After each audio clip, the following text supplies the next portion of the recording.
What can you do when you're traveling? How can you follow the Budwig diet? Because it's difficult with the flaxseed oil and cottage cheese and so on.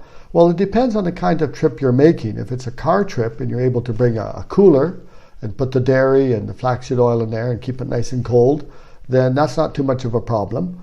However, if it's totally impossible, you're taking a flight and these things just won't work, well then Dr. Budwig did allow a little bit of fresh fish with fins and scales when you're traveling, so you could look for that option. Also, to flood the body with oxygen, you could take a herb called cordyceps, and research shows that it creates a lot of oxygen in the blood, up to 40%.